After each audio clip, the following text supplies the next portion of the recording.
Hello, I'm Isaac Kardon, and this is the World Unpacked. Joining me today is my colleague, Dr. Darcie Draudt-Véjares, our resident Korea expert. So glad to have you, Darcie. Yeah, it's great to be talking about this. Isaac and I have been working on a stream of research these days that looks at how shipbuilding in the Northeast Asia region is really hooking up to many of the both security and industrial questions that we have in the United States right now, which has been a really, I think, productive move for us to think about the complementarities, but also the competition between the two. So, Isaac, could you explain a little bit for us what's going on right now in the U.S. executive and why this matters for how we think about global shipbuilding, but also American shipbuilding specifically? Sure. So I guess the most recent event in Washington that's captured a lot of attention is this April 9th executive order in which the Trump administration declared that it's the policy of the United States to revitalize and rebuild domestic maritime industries and workforce to promote national security and economic prosperity. So American shipbuilding, or rather a glaring lack of it, is the centerpiece of this renewed effort to craft some sort of industrial policy in this space. And I think underlying this push, and something that's been in existence for a long time, is a recognition that shipbuilding and also the transport and logistics systems that surround it, these are not just commercial concerns. They're actually the backbone of what our Chinese colleagues call comprehensive national power. Both Washington and Beijing increasingly subscribe to this notion that economic security is national security. And therefore, maritime industries, so essential to economic processes, these are a major arena for great power competition now. Can you explain a little bit more the difference between the commercial shipbuilding sector and the naval shipbuilding sector, right? Because we do have this tension between the two, but at the same time, they're really important. So how is that manifesting itself right now in the U.S. case? And then by comparison, what does it look like in China? Right. So the U.S. and China are quite different in this regard. In the U.S., naval shipbuilding, commercial shipbuilding are totally separate. And it's almost not really worth talking about the U.S. commercial shipbuilding sector. It's negligible in the global marketplace, not capable of building the large container ships and LNG tankers and all the stuff that makes the global economy run at this point. Our naval shipbuilding is a separate story. The United States Navy produces the highest quality and most lethal warships in the world, in particular our submarine production.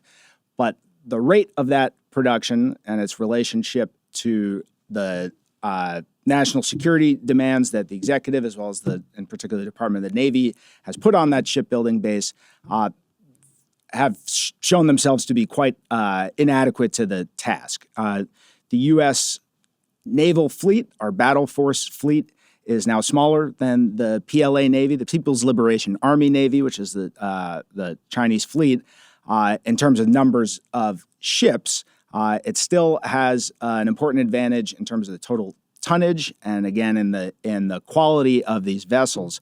But what China's done that's allowed it to scale so rapidly is co-located its shipbuilding facilities. You have dual commercial naval yards. They're able to share infrastructure, they're able to share land, they're able to share materials, parts, and labor.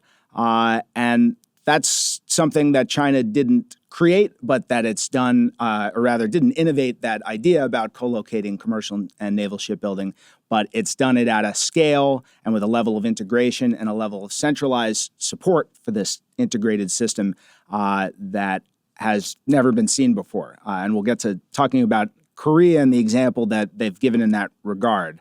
But I guess just sort of to back up a little bit out of that, if you'll indulge me, I think it's worth reflecting a little bit on how we got to this point where the U.S. has this really underwhelming capacity now in the shipbuilding sector and how China went from essentially zero in the 80s and 90s to being the world's leading commercial shipbuilder and naval shipbuilder. The U.S. has basically created some serious disadvantages in this competition while China has been systematically building its global dominance really across vital maritime sectors, especially shipbuilding, but also across this whole kind of vertically integrated field of global commerce and global trade. So this is ports and port equipment. This is containers and container leasing. This is logistical processes and software, and all done with this very high level of civilian military integration. The same firms are building their commercial ships and building their naval ships. And then meanwhile, over an even longer time period, the U.S. has basically systematically dismantled its own industrial capacity across those same industries.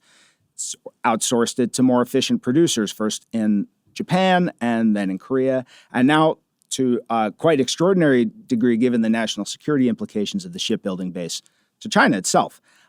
So as you and I both know, but worth telling our audience, we're not shipbuilders. We're not working in the industry, and we won't go into the finer points of the the engineering and the finance and the labor force development that go into this complex industry. But where I think we can have a good discussion and a space that we've been working in, I think, pretty effectively now, is thinking about the geopolitical strategies of China and Korea. And Darcie has thought a lot about how industrial capacity and strategic alliances intersect. And we want to kind of get into this a little bit and think about whether or not the U.S. can rebuild its maritime power in this context of these Northeast Asian giants in the space, and think through what it would actually take to compete with China, its scale and its centralization. And in particular from Darcie, I want to ask you about what we can do to better learn from and partner with our allies in Korea.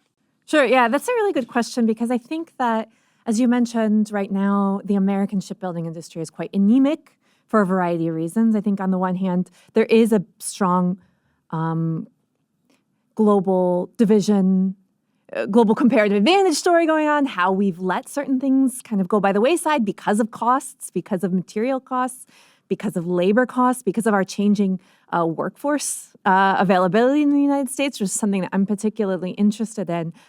But, and on that note, we do have to remember, and this is really important when we talk about our shipbuilding industrial base here and why Japan, Korea, and China have become the heavy hitters, is because the margins are so low on ships, right? The material, the steel, the technology that goes in this, these are very high costs, and the labor, very high costs. And neither of these things are very flexible. So you need to be able to have strong signals from the market, strong demand signals, in order to maintain a large shipbuilding industrial base. So I say all this because we do have this kind of basic market weaknesses that let us have. And then you also have, so besides the market, you have the regulatory environment, right? And this is why, again, Japan, Korea, and China, in very different ways, because they are different political economies, different state systems, the ships have been able to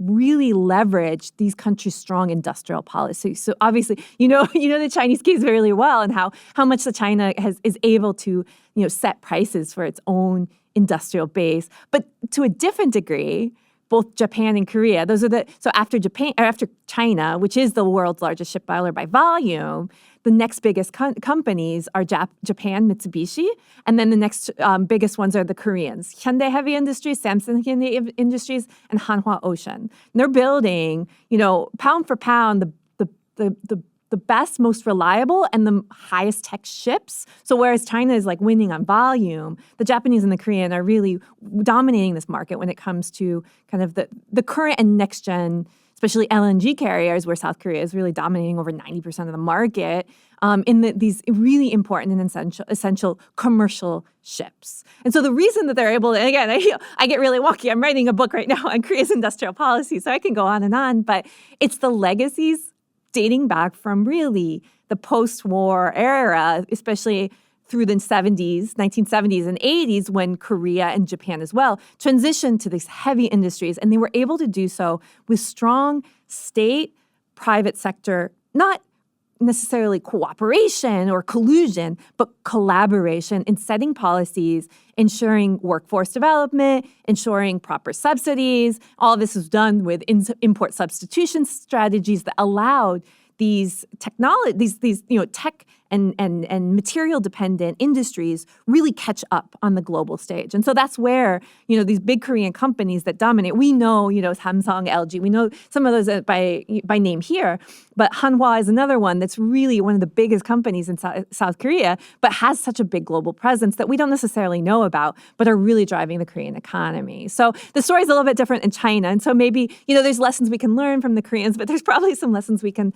learn in a sense from the Chinese as well, with a grain of salt, given the different political economies. Yeah, and I would definitely want to turn to that, but there are two things that you said that I think are worth unpacking a little bit here.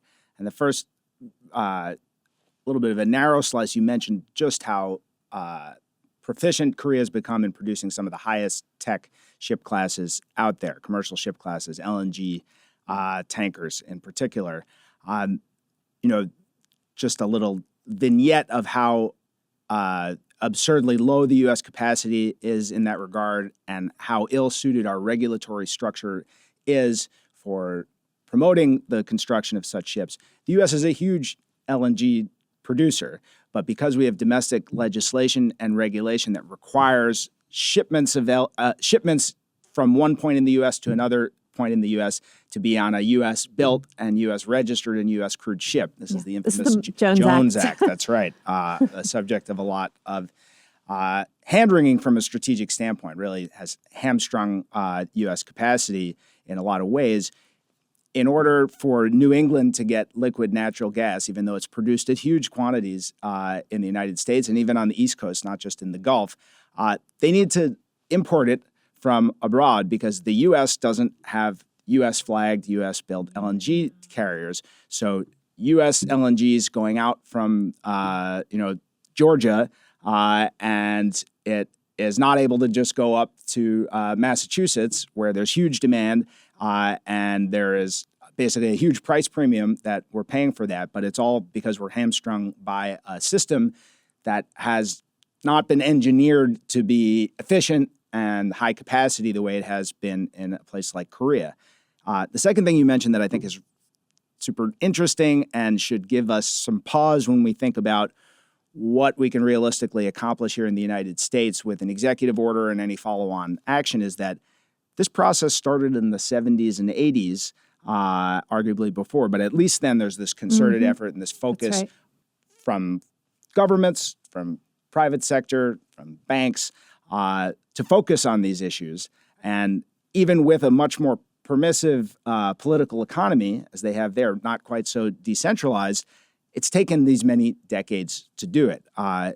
Creating that demand signal has been sort of the theory of the case that I've heard here in Washington from the Trump administration. And I think there's a genuine effort to try and launch an integrated maritime industrial policy. And that really gets laid out in this EO, this April 9th executive order. But just putting out the demand signal is not going to be sufficient if there isn't the infrastructure, there isn't the labor, there isn't the capacity to do this. And I think it is a sensible thing to think about. It's clear that relying especially on China for all of our shipbuilding, to include the repairs on Jones Act-built American ships and the building of some of the ships that the U.S. Department of Defense needs for its own logistics and its own management of the U.S. global presence is obviously not a good situation to be in. And this is one of several examples that we might talk about up and down supply chains and industries where we're behind the ball in that way.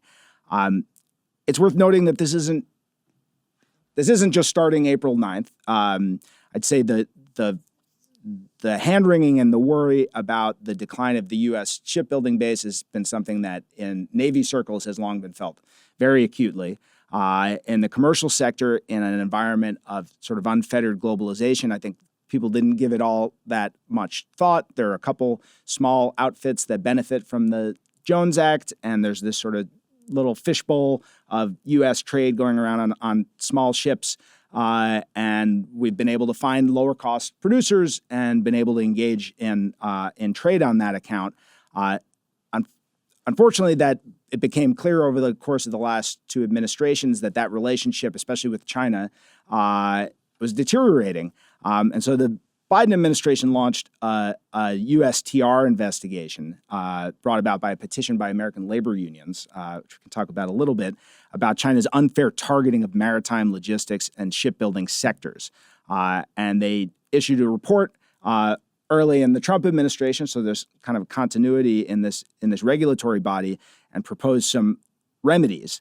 And these, as you and I know well because we wrote a comment to USTR on it, really inspired quite a large reaction from the broader community. And most of the, I think, 600 comments, the most that the USTR has seen in living memory, were from industry, basically looking at these proposed measures, which centered on huge fees for ships calling in U.S. ports that were built in China, owned by China, operated by Chinese firms, as well as foreign carriers who had proportions of Chinese ships in their fleet. This was basically going to sink the capacity of U.S. ports to bring in the goods that make our economy work. And so they backed off a little bit from that, and we have a new set of proposed remedies that are sort of trying to harmonize with this EO that came out on April 9th. But I'm super interested in trying to think more about what can we learn from countries that have done this well. And, from my lane studying China and security issues, understanding what the competition is doing and what is likely to happen in response to the U.S. trying to reconstitute its shipbuilding base. That's kind of where I want to take us. But let me turn it over to you to for any reactions or any impressions about what you see from the lens of looking from a Korean perspective at what's going on here in the United States. Yeah. I mean, the Koreans. It's what's interesting about this is it's not merely we're not looking merely at a country that has our biggest, say, competitors in this domain. I mean, in commercial shipbuilding per se, Korea and Japan both, but especially Korea in this case because they do offer, they do build a sizable portion of the market share of many of the vessels that we need. They're also a treaty ally of ours that's really been focused over the past couple decades, especially on integrating our alliance, not just in the traditional military domain, and they do have a lot to offer that. I think when it comes to shipbuilding, we've signed a deal on MRO, maintenance and repair operations with South Korean companies, which is, I think, a really big, important move for us to make to help pick up the gap. But they're able to do that precisely because they are a very close treaty ally of the United States. And as I was alluding to, it's not just this military alliance, but we've worked to make it a multi-domain partnership, a strategic partnership that also gets into bilateral and multilateral trade, especially in the post-pandemic era. We've rethought of what it means for supply chains in the context of our relationship. We do rely on South Korea for semiconductors, and all these sorts of specific industries that really power our own economy. We rely on our ally partners. So yes, we do, rely on China for a lot of things too. But if we're going to be framing this in a national security perspective, there's a certain, there's a natural reason we should be looking to, and Japan, the case is very similar. Japan and South Korea, two treaty allies in the region that also, are able to deliver at such a high tech and reliable way in a fast way too. They're able to build much faster than this. I think in the United States, what we can build how many ships a year? I think there are 5 or less orders a year, or at least last year, and we can't build any ships of large scale. So taking even in the naval shipbuilding realm where we have some exquisite capabilities.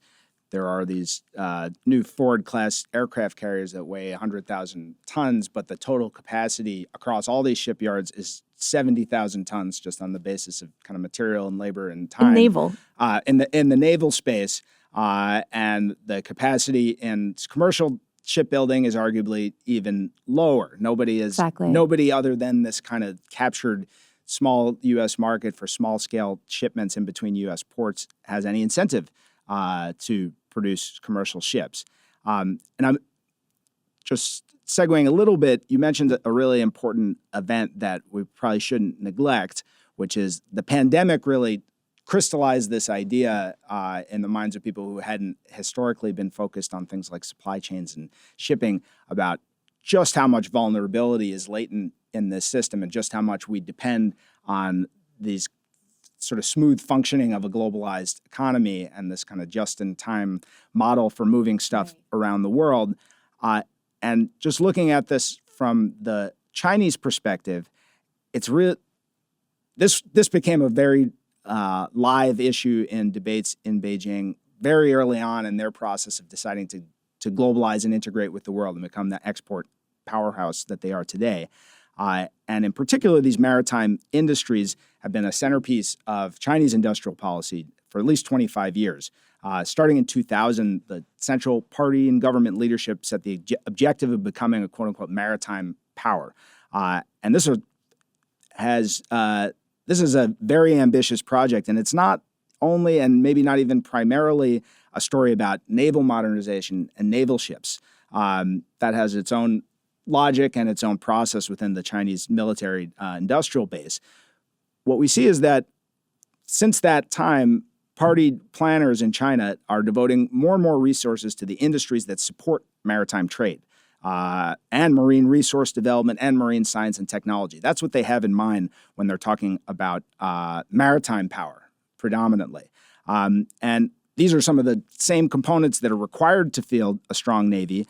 And these are actually the ones that create the interests that these overseas interests in particular in economic realms that give that Navy a reason to exist. When we look at what the Chinese military has actually done with its naval forces, they're not out there projecting high-end combat power all over the world. Their core mission and their relatively light footprint outside of East Asia reflects this idea that what they're trying to do is control their own trade networks, secure their own trade networks. And this is a really interesting parallel to the U.S., and in some ways we sort of forgot this much more holistic and comprehensive way of thinking about maritime power. And it strikes me, spending a lot of time reading what Chinese maritime strategists have to say, is that they went to school on an earlier generation of American strategists, and in particular, a guy who many are familiar with, this Rear Admiral Alfred Thayer Mahan, who wrote this huge tome about the influence of sea power on history. This became extremely popular in China over the course of the 2000s and is cited routinely even now. And these ideas of Mahan at the turn of the kind of the late 19th century and the turn of the 20th century really inspired the development of a global U.S. empire. And Mahan's often associated just with the kind of muscular expeditionary naval capabilities here in the U.S., and he's thought of as sort of a proponent of that kind of high-end combat power around the world. And that's not incorrect, but the Chinese more broadly and appropriately, I think, interpreted Mahan as demonstrating that strong navies come into being in order to control what he called the great highway of maritime commerce. And in order for the nation to thrive, they need to command this vast commons and to secure their nation's trade and, importantly, to deny it to their enemies.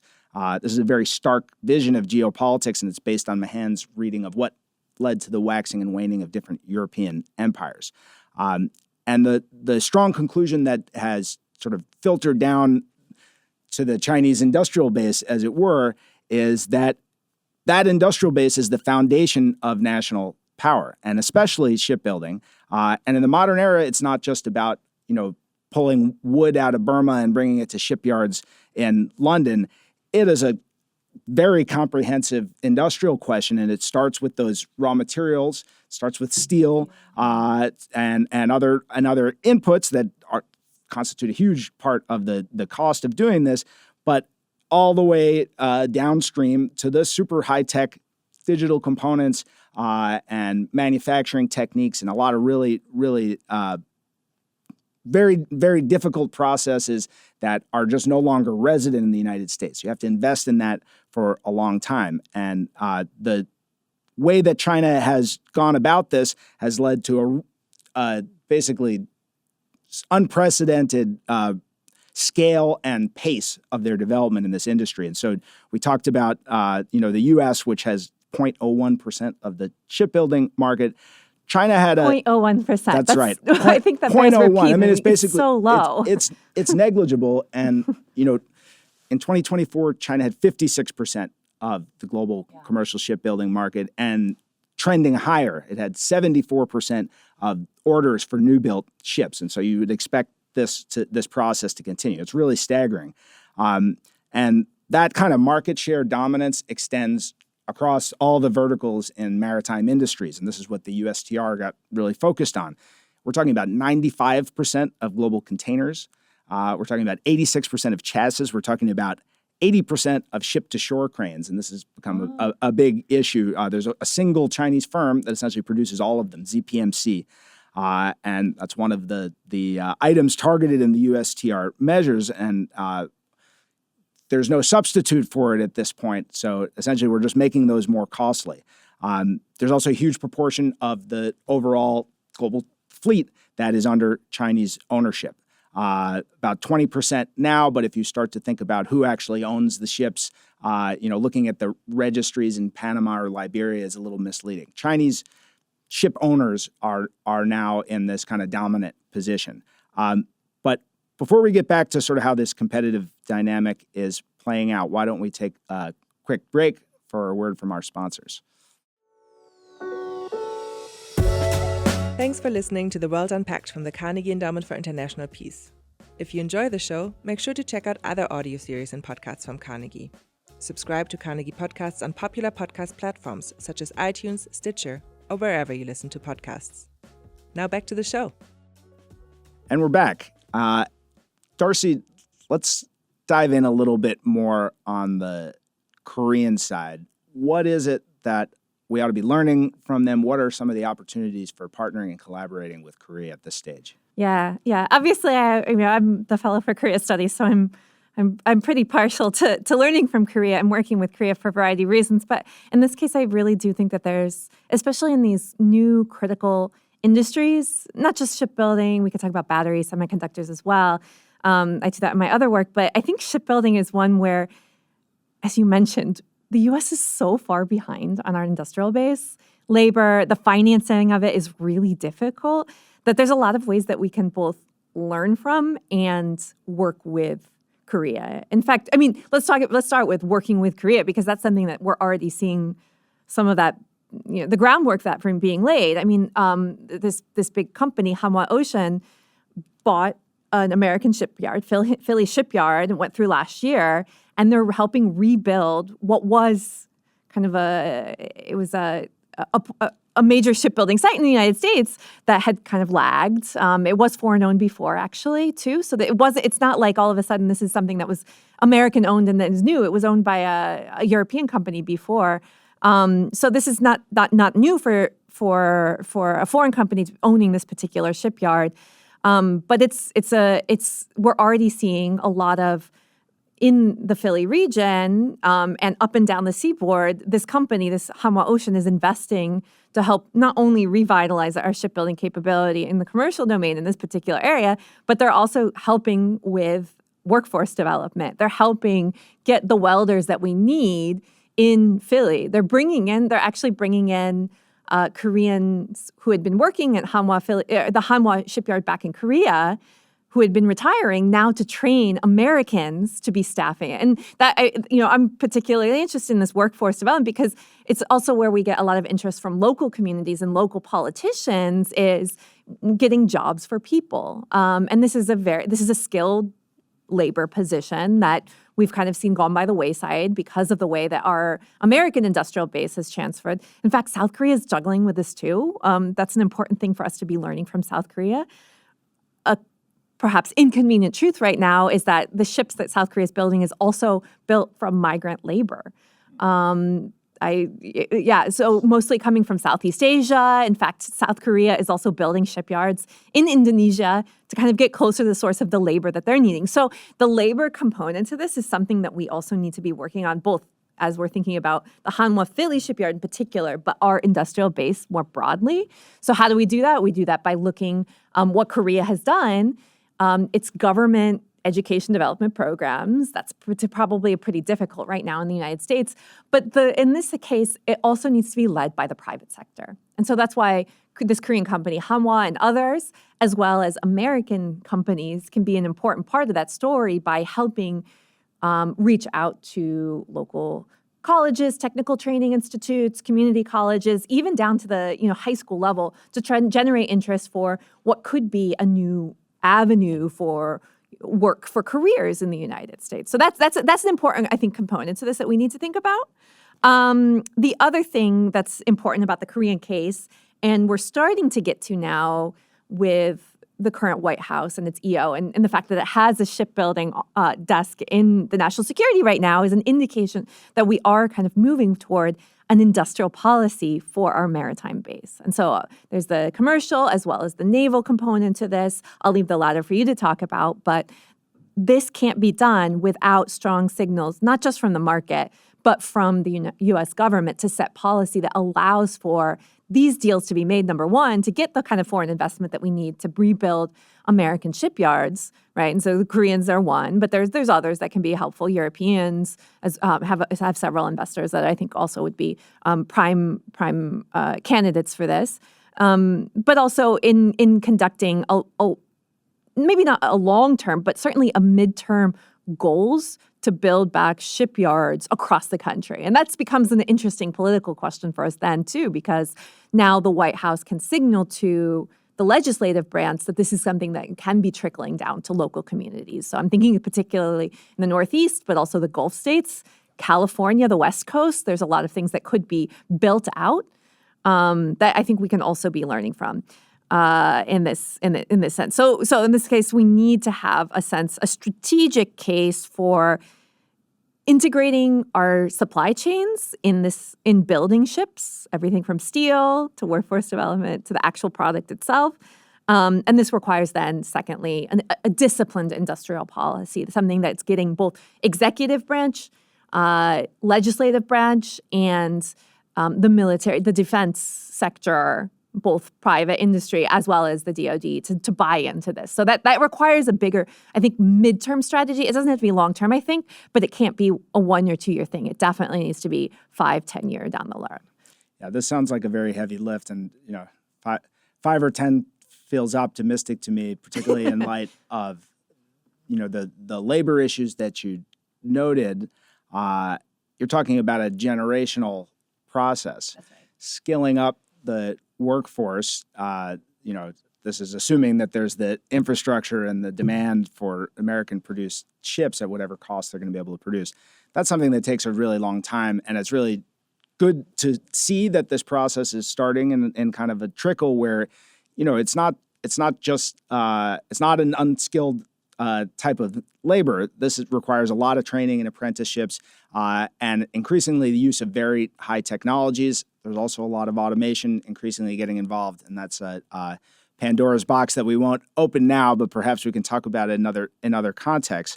The other sort of issues on cost that I think hit equally in the commercial space as they do in the naval space are something where I just sort of have this sense that competing directly with China in this space doesn't make a ton of sense. No matter how heavily the federal government puts its thumb on the scale, there is no way to replicate the way that China suppressed all the costs associated with producing its shipbuilding. And this comes in dozens and dozens of different forms. It's not just kind of preferential financing from state-owned banks or financing for their exports. You're talking about sweetheart deals for land, subsidized steel, subsidized,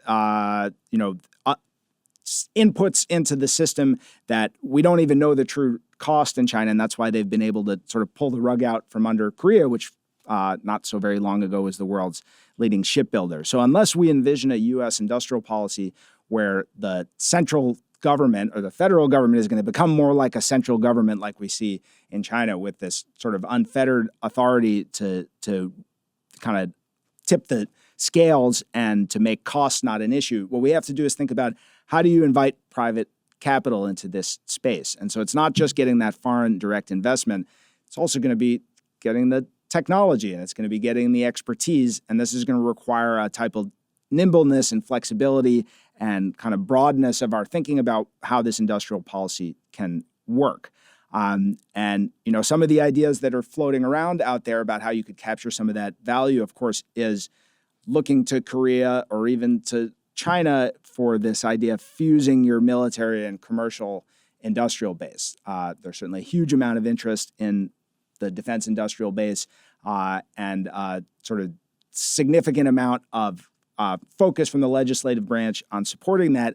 And these can be synergistic. We've seen it in Korea, and we've seen it in China, and we've seen it in Japan, where they've been able to sort of leverage some of those advantages that you get from co-locating these facilities and in particular skilling up a labor force that can do all of these things. There is not going to be a U.S.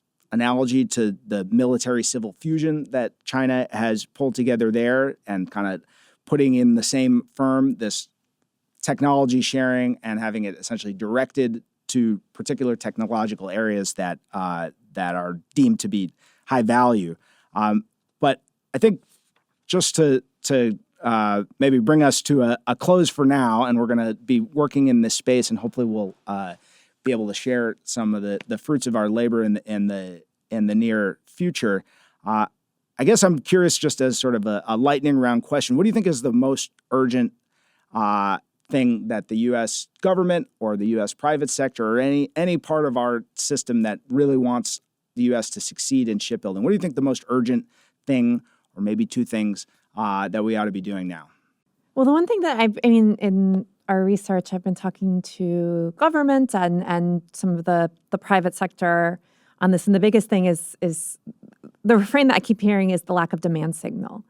And so that's something that we're not hearing right now, because even if we are able to get up our base, they're going to be our ships are going to be very costly. And so I think that that's the number one thing that we need to kind of figure out how we're doing. And that fits into the second thing that I've been puzzling over, because there is a bit of a paradox here in the shipbuilding domain, as it is in many of the current understandings of where the United States industry sits in relation to the globe, is where do we want to sit in the global value chain? So this is a kind of a particular exception in one sense, the shipbuilding, because on the one hand, we do rely so much on foreign, especially Chinese ships, for international trade. But we because of the Jones Act, we rely so much on, we have to have U.S. produced ones, that there's a paradox there, particularly when it comes to cost. But then the extra layer to this that makes it exceptional, and I want to hear your thoughts on this, is we need to have a strong base for our own naval purposes, right? So it's not just national security and the idea of what you were, I love this idea of the strategic thinking you meant in the Chinese, Mahan. I love this idea because it's about protecting our supply lines. It's protecting the space in which we do, the maritime domain in which we do trade. But there's also the direct connection to our ability to deliver the types of combatant and auxiliary craft vessels that we need in order to maintain the strong naval base that we have, and on which American national security strategy as a whole, particularly in the Indo-Pacific, right, which is a maritime domain, depends so heavily. So it's not something that, even though we have these, like in the commercial or in the market sense, we have this kind of paradoxes of where we're sitting in the global supply chain. In a sense, that can't be the conversation completely, because it does have direct implications. And you and I have sat in conversations where we understand just quite literally how it matters if we're not able to build ships in time to do the sorts of protection that we need to in our own national security interests. That puts us at a severe disadvantage. So that's how I'm thinking about it. I think you said it all, Darcie, and I think maybe we'll revisit this in 20 or 25 years and see how we did, because all these timelines are quite long. But for the near term, I think there's a growing consensus that working with our allies and partners, and especially Korea and Japan and some of our European partners, is just going to be necessary from a national security standpoint. Yeah. It doesn't make sense for the United States to rely on Chinese-built ships and maritime logistics in an environment in which they're increasingly rivals, and there is a huge amount of risk tied up in this idea that, even if we have these exquisite high-end naval ships that are roaming the world's oceans, they need to be supplied and maintained and repaired, et cetera. And we have a lot of allies in the theater where they would need to operate, and that's really the driving message that I'm trying to deliver. And I think it does not fall on deaf ears across the national security community. Correct. And it's just a matter of kind of getting these people in the same room with the people who understand the industry and who understand the financing. And so we will be working on that moving forward. So for now, thank you, Darcie, for joining me today, and looking forward to continuing the conversation. You've been listening to The World Unpacked, an audio production of the Carnegie Endowment for International Peace. Views expressed here are those of the host and guest panelists, and not necessarily those of the Carnegie Endowment for International Peace. Subscribe to Carnegie Podcasts on popular podcast platforms such as iTunes, Stitcher, or wherever you listen to podcasts. You can find our episodes on Carnegie's YouTube channel as well. Learn more at thecarnegieendowment.org. Hewan Park is our executive producer and audio engineer. I'm Isaac Kardon, senior fellow in the Asia program, and the host of this episode of The World Unpacked. Thanks for listening.